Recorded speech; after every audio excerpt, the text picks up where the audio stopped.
Everyone thought they knew him until the day he died. Meet St. Pier Giorgio Frassati. Born in the Italian city of Turin in 1901 to a wealthy family, his father Alfredo owned the national newspaper, La Stampa. Pierre's inclination to help those not as fortunate as himself started in his childhood. In one instance, upon answering the door to find a mother begging with her son, who was shoeless, Pierre took off his own shoes and gave them to the child. On another occasion, a drunken man called at their house, but was refused help by Pierre's father. Distraught, he cried to his mother about what had happened. Seeing how distressed he was, Pier Giorgio's mother instructed him, "Find the man and bring him home for something to eat."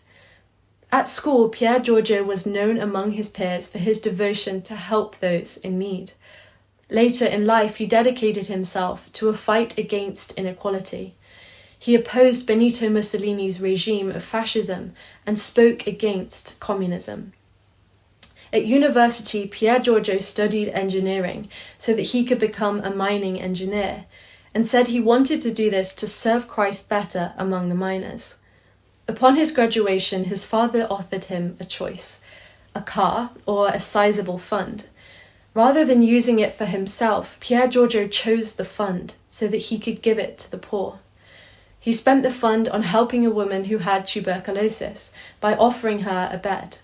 He supported the 3 children of an ill woman and found a place to live for another woman who had been evicted from her home. In 1925, Pier Giorgio was boating with friends when he complained of sharp pains in his back. Upon returning home, this progressed to a severe headache and a fever. A day later, a doctor was summoned, as Pier Giorgio said he could not get up. He was diagnosed with polio. His condition worsened, and with his mother holding him in her arms, he said to her, "May I breathe forth my soul in peace with you."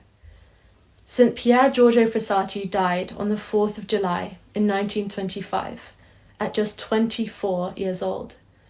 But what happened next was astonishing.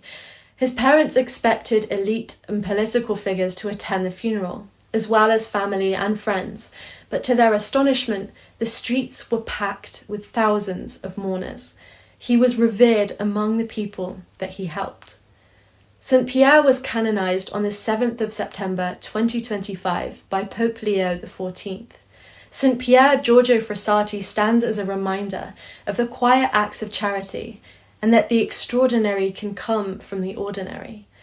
What small sacrifices have you made to help others recently?